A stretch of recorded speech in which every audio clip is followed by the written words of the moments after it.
हाँ भाई, मेरी बात को आराम से समझना है, यहाँ बहुत सारे बच्चों को कंफ्यूजन होता है, तो उस कंफ्यूजन ना रहे इसलिए इस चीज को आराम से सुनो समझो।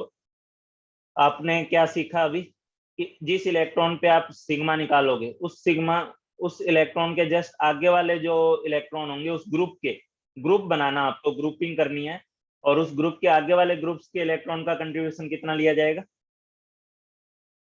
0 0 लिया जाएगा। ठीक है, अच्छा उसके बाद आगे ध्यान दो। तो all electrons present in principal shell higher than electron in question contribute to 0, मतलब 0 टू सिग्मा, ये लिखा ही है। ठीक है, तो सिग्मा में उनका जो कंट्रीब्यूशन है वो 0 है। ठीक है, उसके बाद सुनो, each electron other than in question in the same principal shell, ये एस और पी के लिए ये रूल अप्लाई करना है। ठीक है, आपको सीधे से शब्दों में बोल लूं, इसने जो भी लिखा हो।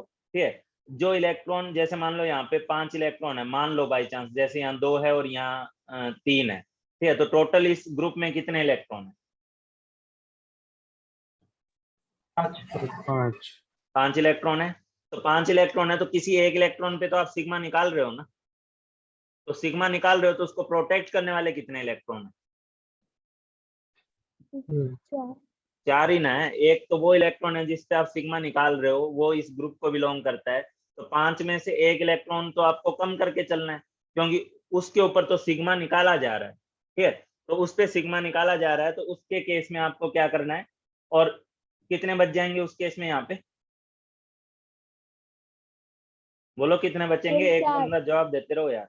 4 बचेंगे। अब अगर 4 इलेक्ट्रॉन बच जाएंगे यहाँ पे, तो आप हर इलेक्ट्रॉन का कंट्रीब्यूशन लेते हो 0.35 सील्डिंग में। ठीक है, जो सेम ग्रुप में होगा उसके इलेक्ट्रॉन का कंट्रीब्यूशन कितना लेते हो आप लोग? 0.35। तो 4 इलेक्ट्रॉन का नेट कंट्रीब्यूशन कितना हो जाएगा सील्डिंग में? 1.4 0.35 को आप 4 से मल्टीप्लाई कर दोगे। ठीक है, उसके बाद जो n-1 सेल के इलेक्ट्रॉन होंगे, ठीक है, अब इसको छोड़ दो तो आप इधर आओ तो n-1 सेल स्टार्ट होगा। n-1 सेल के हर इलेक्ट्रॉन का कंट्रीब्यूशन कितना होगा?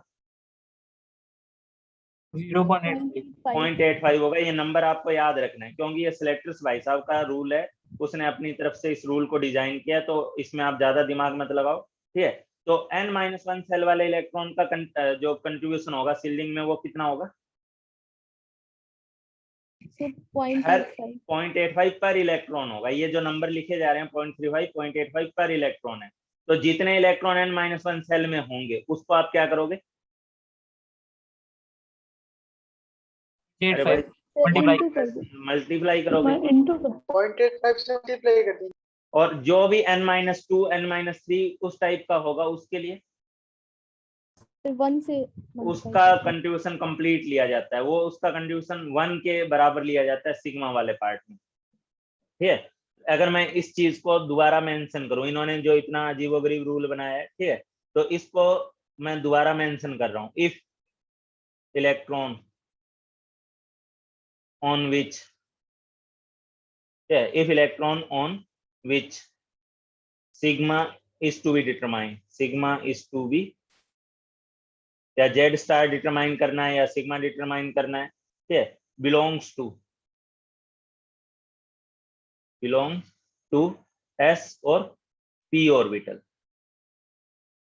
अगर वो किस को बिलोंग करता है? जिसके ऊपर मैं सिग्मा निकाल रहा हूँ। ठीक है, वो अगर किसको बिलोंग कर रहा है नालायक लोगों?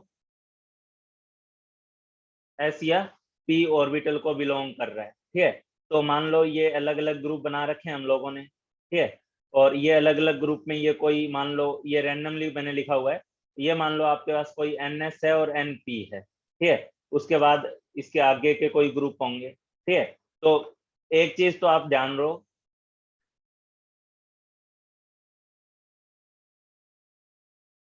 इनका जो सिग्मा होगा, all electron in right of given, all electron in right side of grouping,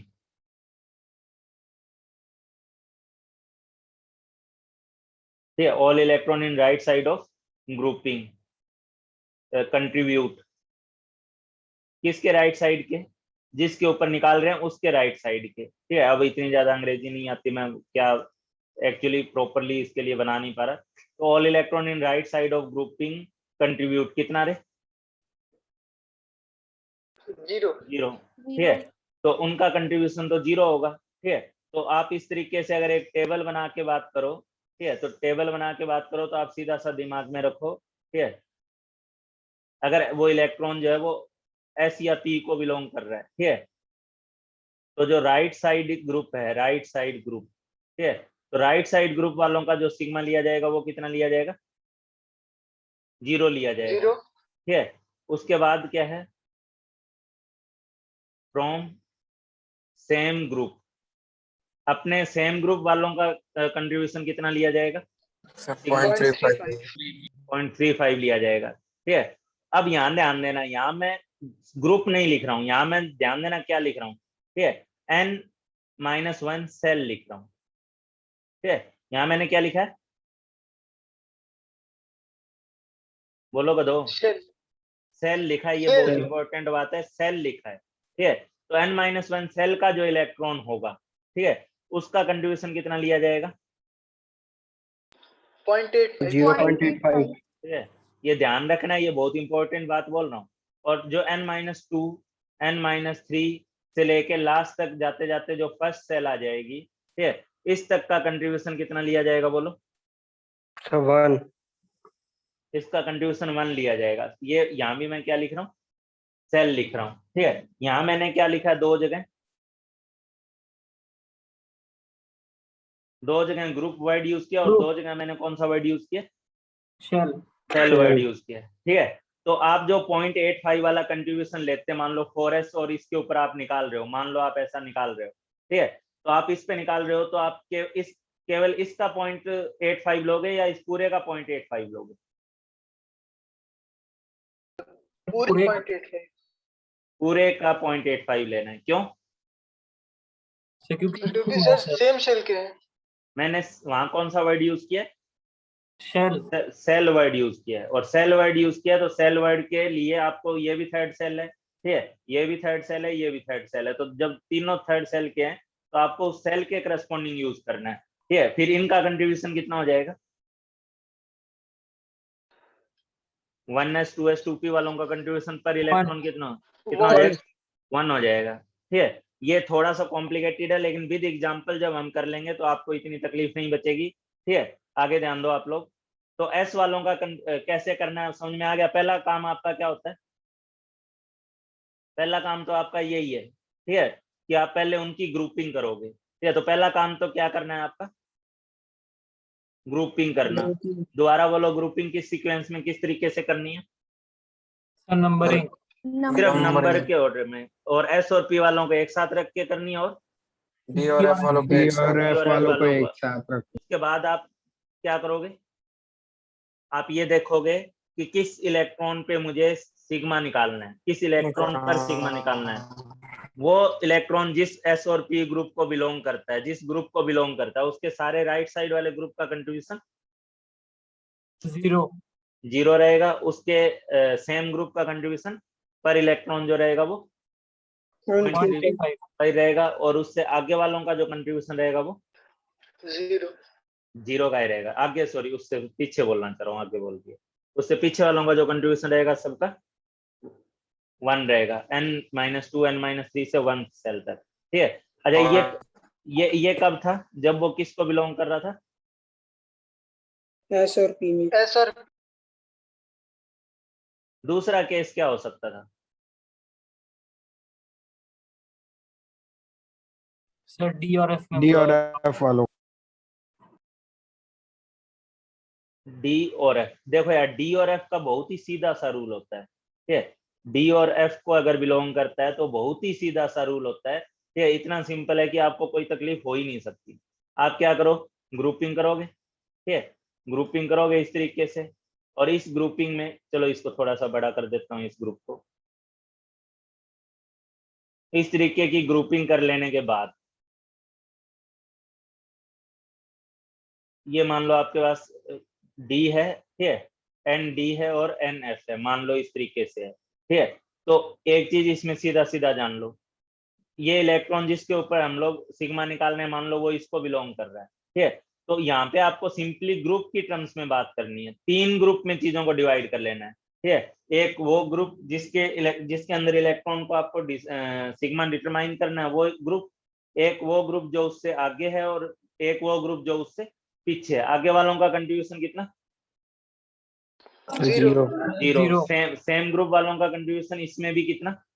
0.35। 0.35. और इससे पीछे जितने ग्रुप हैं, 3 पार्ट में, मैंने बोला ना डिवाइड कर लो 3 पार्ट में, और वो भी ग्रुप के अकॉर्डिंग, ठीक है। 3 ग्रुप में, ठीक है, लेफ्ट ग्रुप, राइट ग्रुप और सेम ग्रुप, ठीक है। तो सेम ग्रुप वालों का कंट्रीब्यूशन 0.35, आगे वाले ग्रुप का कंट्रीब्यूशन 0, और जो इधर पड़ेगा, ठीक है, जो भी लेफ्ट ग्रुप में पड़ेगा उसका सीधा सीधा कंट्रीब्यूशन क्या होगा? 1 होगा। यहाँ आपको एस की तरह ज्यादा कॉम्प्लिकेट नहीं करना है, एस और पी की तरह। आप बस ग्रुपिंग के आगे के इलेक्ट्रॉन को देख लो और उस ग्रुपिंग के पीछे के इलेक्ट्रॉन को देख लो, आप बड़े आराम से जो है सिग्मा वैल्यू निकाल लोगे। क्या बताएं हम, समझ में आया आप लोगों को? Yes, sir. Yes, sir. ठीक है। आप 3 ग्रुप में डिवाइड कर लोगे, सेम ग्रुप में, राइट ग्रुप में और लेफ्ट ग्रुप में, ठीक है। Right group, left side group, और जो ये मैंने बोला आपको उसी अकॉर्डिंग 3 ग्रुप में, सेम ग्रुप में। राइट ग्रुप वालों का कंट्रीब्यूशन 0. So 0. ठीक है, राइट ग्रुप वालों का कंट्रीब्यूशन 0 हो जाएगा। लेफ्ट साइड वाले ग्रुप वालों का 1. 1 हो जाएगा, और सेम ग्रुप वालों का जो कंट्रीब्यूशन है वो 0.35. 0.35 होगा, ठीक है। चलो अपने एक काम करते हैं, ठीक है। आपको जेड स्टार निकालना है, और जेड स्टार निकालने के लिए आपको मैं क्वेश्चन करवा रहा हूँ, ठीक है। क्वेश्चन है आपके पास, Z star on outer most electron. अपनी कॉपी लो, करो इसे, Z star on outer most electron. Sir मतलब इसका मतलब निकालने के लिए हम लोग को कंडेंस फॉर्म में इलेक्ट्रॉनिक कन्फिगरेशन में लिखना है ना? आपको पूरा फैला के लिखना है इलेक्ट्रॉनिक कन्फिगरेशन, ओके सर। ठीक है। और वो भी कन्फिगरेशन लिख दिया वो अलग बात है। इलेक्ट्रॉनिक कन्फिगरेशन में इलेक्ट्रॉन तो आप इंक्रीजिंग ऑर्डर में भरते हो, लेकिन फिर उन्हीं इलेक्ट्रॉन्स को आप ग्रुपिंग इस टाइप से करोगे। इलेक्ट्रॉनिक कन्फिगरेशन चेंज नहीं करना है।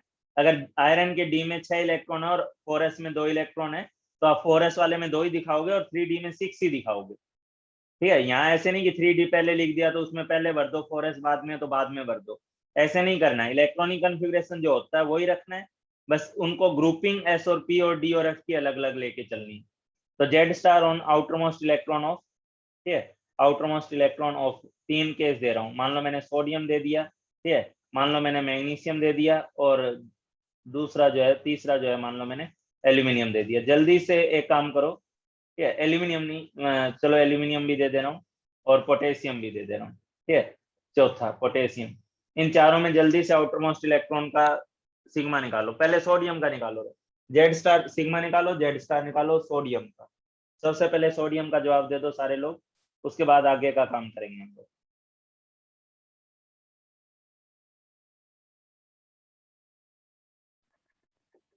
2.2. जल्दी करो रे, बाकी लोग भी करो, टाइम पास नहीं करना है, जल्दी जल्दी करो।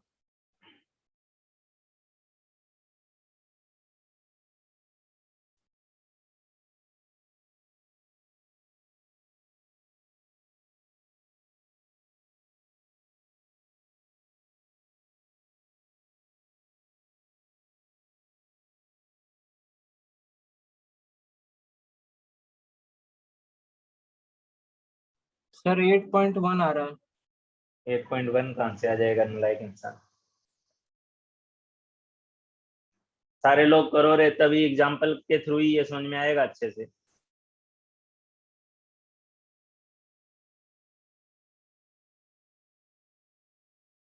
बताओ, मैं आपको बता दे रहा हूँ एक एग्जाम्पल, तभी आप इसको अच्छे से कर पाओगे। बताओ, सोडियम का इलेक्ट्रॉनिक कन्फिगरेशन क्या होता है?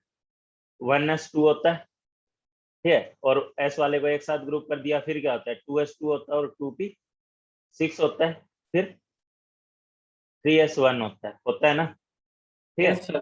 अब एक बात बताओ आप लोग मेरे को, कि इसमें अगर मुझे सिग्मा निकालना है पहले, तो इस सेल में कितने इलेक्ट्रॉन है, इसमें कितने इलेक्ट्रॉन है बोलो, इस ग्रुप में? 0. तो एक इलेक्ट्रॉन है, और एक पे तो आपको निकालना है, एक पे निकालना, तो बाकी कितने बचे? इसमें आपको इसमें रिमेनिंग इलेक्ट्रॉन एक्सेप्ट 1, एक को छोड़ के जो बच रहे होते हैं उसको कंसीडर करना होता है, ठीक है। तो इसमें अगर मैं आपसे ये पूछूं रिमेनिंग इलेक्ट्रॉन एक्सेप्ट 1, सॉरी ये इससे हो गया, ठीक है, remaining electron accept 1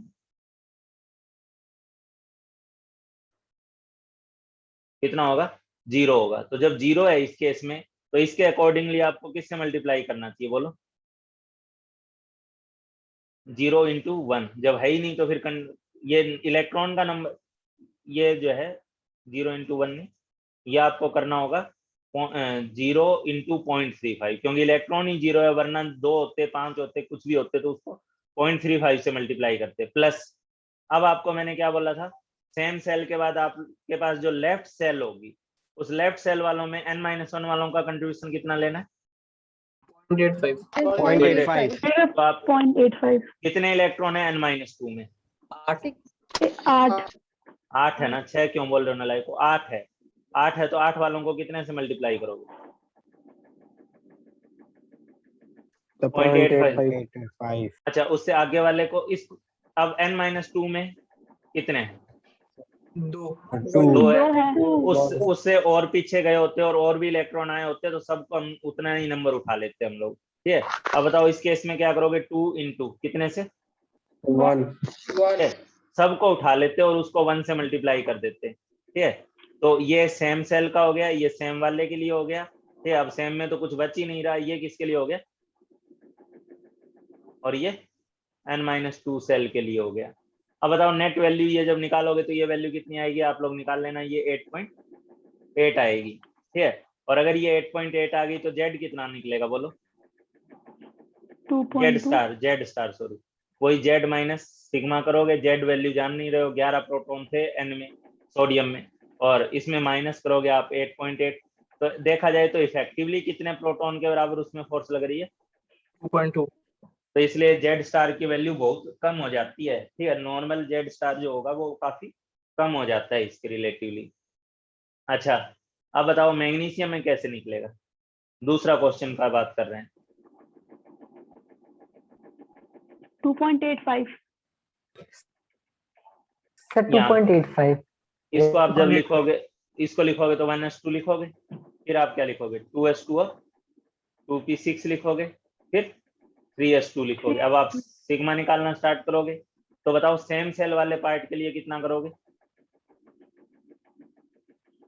0.35 same cell में इस बार एक इलेक्ट्रॉन बच रहा है ना, तो आप 0.35 को किससे मल्टीप्लाई करोगे?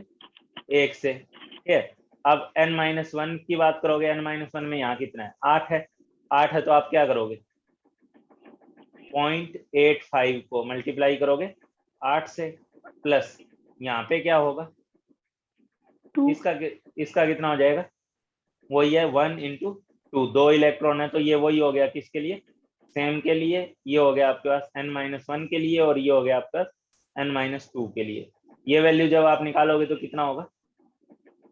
9.15 9.15 आ जाएगा। तो जेड स्टार कितना आ जाएगा बोलो?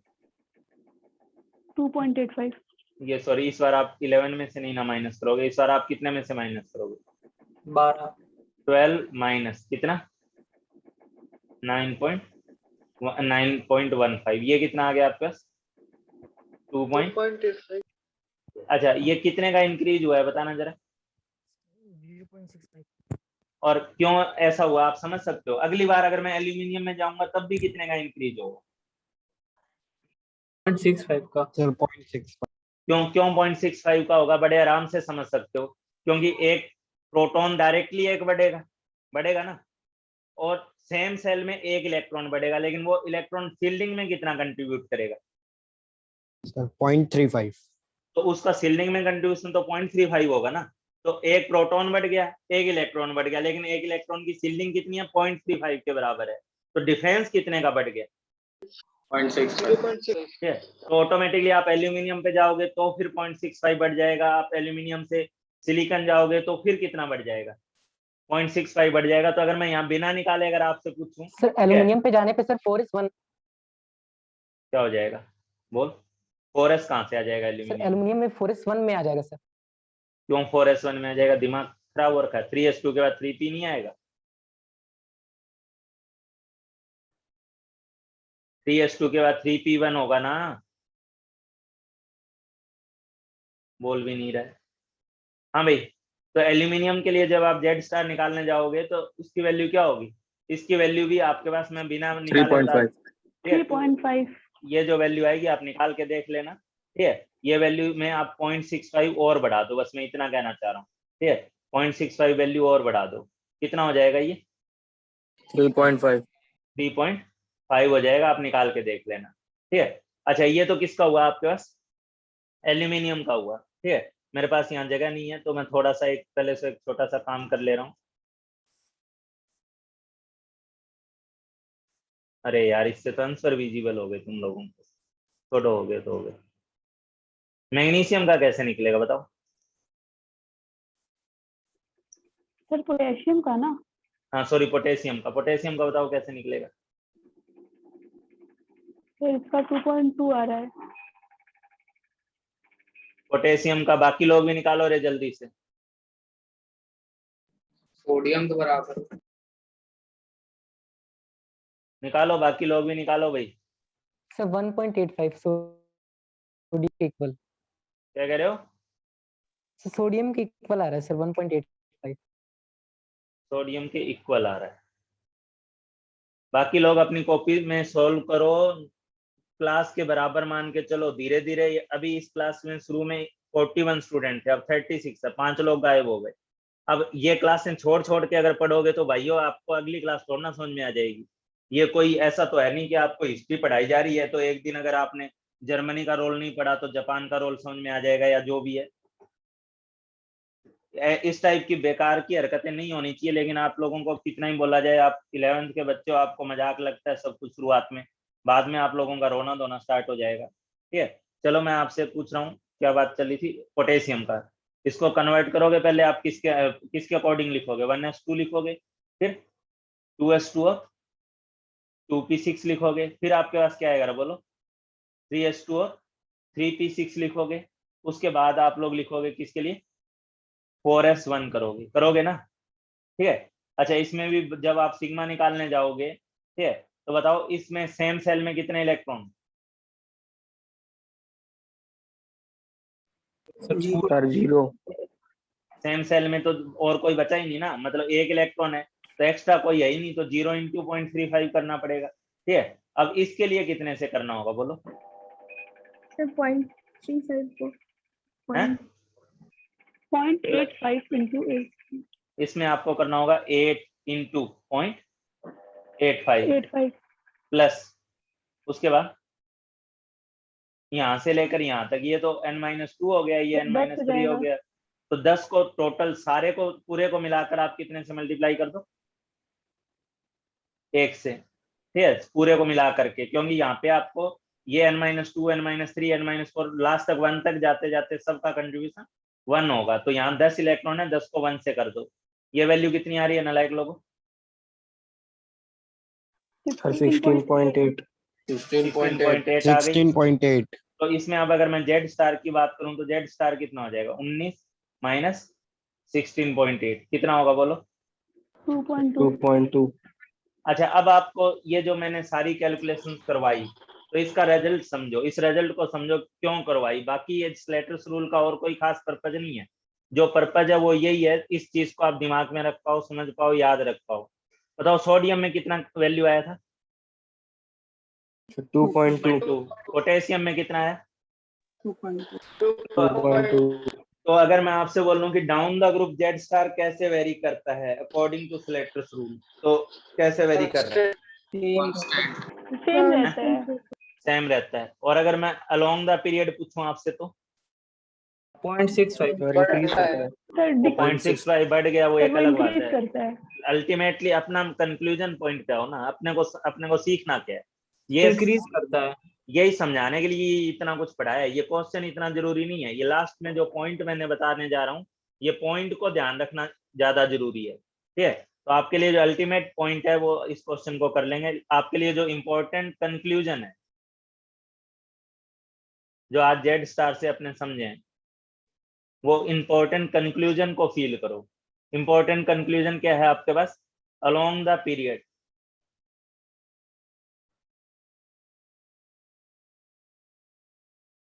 जेड स्टार क्या करेगा रहने लायक लोग? इंक्रीज इंक्रीज देखो करेगा। एक दो स्टूडेंट बोलते रहा करो ताकि मुझे क्लास वाली फील आती रहे, ठीक है। तो यहाँ पे क्या है, along the period Z star क्या करेगा, इंक्रीज करेगा। Down the group, constant constant. Down the group Z star, क्योंकि ये तो हमने मैथमेटिकली निकाला है, एक रूल के अकॉर्डिंग निकाला है। आप जब एक्चुअल पढ़ाई करोगे तो एक्चुअल में और कैलकुलेटेड में कुछ तो फर्क होता है ना। तो आप ये कहो, ये बोलो Z star almost remains constant, exactly थोड़ा ना कांस्टेंट रहता है, ये तो सिलेक्टेड रूल के अकॉर्डिंग कांस्टेंट है। हाँ, आप ये कह दो कि जेड स्टार ऑलमोस्ट रिमेन्स क्या, कांस्टेंट। हालांकि रूल एक्सपेरिमेंटल चीज को देख के ही बनाया गया है, तो उसमें वैल्यू ऑलमोस्ट पास रही होगी, उसी के लिए ये रूल बना है, ठीक है। तो along the period Z star क्या होता है, बोलो बोलो बोलो। सर इंक्रीज कर। और down the group Z star क्या करता है, ऑलमोस्ट कांस्टेंट। ऑलमोस्ट सेम रहता है। तो मैंने जो सिलेक्टेड रूल पढ़ाया उसके अकॉर्डिंग जो वैल्यू निकाली, उसका जो अल्टीमेट यूज है वो यही है, इस चीज को ही करना है आपको, ठीक है। फिर भी एक सीवीआर केस आपको बताना चाहूंगा।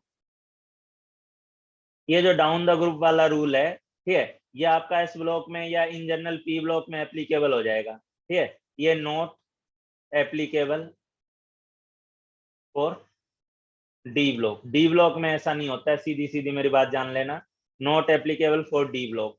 डी ब्लॉक में मैं आपको कारण बाद में बताऊंगा, पर मैं ये बताना चाहूंगा 3D से नीचे 4D, 4D से नीचे जब आप 5D में मूव करते हो तो 3D से ज्यादा जेड स्टार होता है 4D वालों का, और 4D से ज्यादा जेड स्टार होता है 5D वालों का। उसका कारण क्या होता है वो मैं आपको समझाऊंगा, पर अलग से समझाऊंगा, ठीक है। तो आपको एक बात दिमाग में रख लो, डी ब्लॉक वालों में जो सील्डिंग होगी वो क्या होती है, उल्टा बोलो। सर घट जाती है। सील्डिंग घट जाती है, और जेड स्टार क्या होता है, घट नहीं जाती। सील्डिंग जो होती है वो उतनी इफेक्टिवली बढ़ती नहीं है, इसलिए जेड स्टार क्या होता है, बढ़ता है, ठीक है। 3D से जेड स्टार किसका ज्यादा होगा, 4D का। 4D से जेड स्टार ज्यादा होगा 5D का। ये सीबीआर मतलब समझ रहे हो, चल बेटा रट ले। हालांकि इसका यूज आपको आगे थोड़ा बहुत केमिकल बॉन्डिंग में आएगा, और 12th कोऑर्डिनेशन कंपाउंड में इसका बहुत यूज आएगा, ठीक है। तो इसका कारण क्या होता है, इसका कारण मैं थोड़ा सा आपको नेक्स्ट क्लास में डील कर लूंगा। अच्छा, अभी मैं आपको एक होमवर्क क्वेश्चन दे रहा हूँ, जो आप लोग मुझे सोल्व करके अभी ग्रुप में सेंड करोगे, खाना पीना बाद में खाने बैठोगे, ठीक है। तो ये होमवर्क क्वेश्चन है जिसका आप सीधा सीधा अभी जवाब दोगे, जवाब दिए बगैर कोई नहीं जाएगा, ठीक है। मतलब आप कॉपी बंद करके खाने पीने नहीं बैठेगा, ठीक है। फाइंड जेड स्टार ऑन, ध्यान से समझना, 4s electron of zinc. Zinc के कौन से इलेक्ट्रॉन पे आपको जेड स्टार निकालना है, 4s इलेक्ट्रॉन पे। और एक मैं चेंज कर रहा हूँ, 3D इलेक्ट्रॉन ऑफ जिंक। ये क्वेश्चन समझ रहे हो, जिंक के 4s में भी तो कोई इलेक्ट्रॉन होता है, जिंक के 3D में भी इलेक्ट्रॉन होता है। तो आपको जिंक के 3D इलेक्ट्रॉन पे कितना जेड स्टार वैल्यू लग रही है, और 4s वाले इलेक्ट्रॉन पे कितना जेड स्टार लग रहा है, इसकी कैलकुलेशन आप लोग करोगे। रूल मैंने ऊपर लिखवा दिया है, और रूल के लिए ये वाला जो है ये मैं पूरा आपको शेयर भी करूंगा, ठीक है। तो उसके अकॉर्डिंग आप जेड स्टार की वैल्यू 4s इलेक्ट्रॉन और 3D इलेक्ट्रॉन के लिए निकालोगे, ठीक है। अच्छा, अब जाते जाते मुझे जो है इसका जवाब दे दो, बस इन दो क्वेश्चंस का जवाब दो। Screening effect of D electrons, ये जो यहाँ पे मैंने बताया ना आपको कि 3D वाले में से 4D या 4D वालों से 5D वालों का जो होता है जेड स्टार बढ़ता है, या उसमें कुछ और फैक्टर आते हैं। तो पहले ये बताओ आप लोग, पहले इस क्वेश्चन का जवाब दो, सेकंड क्वेश्चन का, ठीक है। सेकंड क्वेश्चन का आप सीधा सीधा जवाब दे सकते हो, ठीक है। बताओ, the increasing order of effective nuclear charge sodium, aluminium, magnesium, silicon क्या होगा, बोलो। Sir B option. ये तो देखते ही कर लोगे, किस बेसिस पे कर लोगे, ये कौन सा केस है, अलोंग द पीरियड का केस है। एस ब्लॉक क्या हुआ है, एस ब्लॉक अकेला कौन है, अलोंग द पीरियड का केस। और अभी आपके सामने यहाँ लिखाया हुआ है, अलोंग द पीरियड क्या होता है, जेड स्टार बढ़ता है, ठीक है। तो सोडियम आएगा, सोडियम के आगे कौन आता है, मैग्नीशियम आता है, मैग्नीशियम के बाद एल्यूमिनियम आता है, फिर सिलिकॉन आता है। ठीक है, तो अलोंग द पीरियड जैसे जैसे जाओगे तो along the period Z star क्या बताया आप लोगों को, बढ़ता है। ठीक है, और जेड स्टार बढ़ता है, इसलिए आप कह सकते हो कि इसका आंसर आपके पास कौन सा हो जाएगा, बी आंसर हो जाएगा। कर लोगे? ठीक है, अब एक बात और बताना चाहूंगा, ठीक है, उसको भी आप अभी के लिए सीवीआर समझ लो। ठीक है, सील्डिंग जो होती है, कौन से इलेक्ट्रॉन ज्यादा सील्ड करते हैं, सील्डिंग। ठीक है, सील्डिंग का ऑर्डर होता है, एस वाले इलेक्ट्रॉन जो होते हैं वो ज्यादा सील्ड करते हैं, एस वालों के बाद पी वालों का आता है, डी वालों की सील्डिंग पुअर होती है, एफ वालों की वेरी पुअर होती है। ठीक है, तो इनका ये सील्डिंग का ऑर्डर है। ठीक है, एफ वालों की सील्डिंग मैंने कैसी बताई, वेरी पुअर होती है, डी वालों की सील्डिंग कैसी होती है, पुअर होती है। ठीक है, तो सील्डिंग का ऑर्डर ये होता है, एस में जो इलेक्ट्रॉन होता है वो सील्डिंग ज्यादा अच्छे से सील्ड कर पाता है। ठीक है, जैसे डी है तो डी को डी क्यों बोला जाता है, ये सब कुछ वर्ड आए हैं कहीं से। डी डिफ्यूज के लिए होता है, डी ऑर्बिटल की जो शेप होती है वो डिफ्यूज होती है, तो इलेक्ट्रॉन्स भी ज्यादा डिफ्यूज होते हैं, और डिफ्यूज ज्यादा होते हैं तो उनका सील्डिंग इफेक्ट जो होता है वो कम होता है। ठीक है, तो एस वालों की सील्डिंग ज्यादा होती है, एफ वालों की सील्डिंग क्या होती है, बहुत ही पुअर होती है। और इसका रोल आगे आप जो नेक्स्ट पीरियोडिक प्रॉपर्टी मेरे से पढ़ोगे एटॉमिक साइज वाली, उसमें आएगा। ठीक है, तो बताओ नालायक लोगों, एसपीडीएफ है तो ये इनकी सील्डिंग का ऑर्डर होता है, ऑर्डर ऑफ सील्डिंग। ठीक है, ये चीज मैंने क्या बताया आपको, ऑर्डर ऑफ सील्डिंग बताया। तो इसको इस पॉइंट के आधार पे मुझे इसका जवाब दो आप लोग, पहले क्वेश्चन का। डी होगा। डी होगा। तो जो सील्डिंग होती है, shielding of d electron is क्या होगा भाई, less than of p electron, equal to p electron, much more than p electron, same as f electron.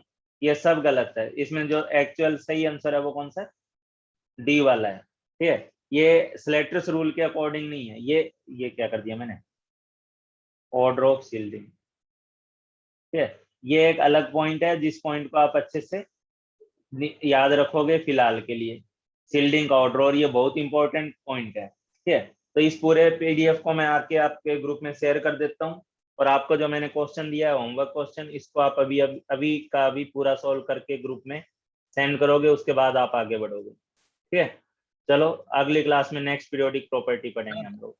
हाँ बोलो। रिकॉर्डिंग मिल जाएगा सर, आज थोड़ा नेट का प्रॉब्लम था।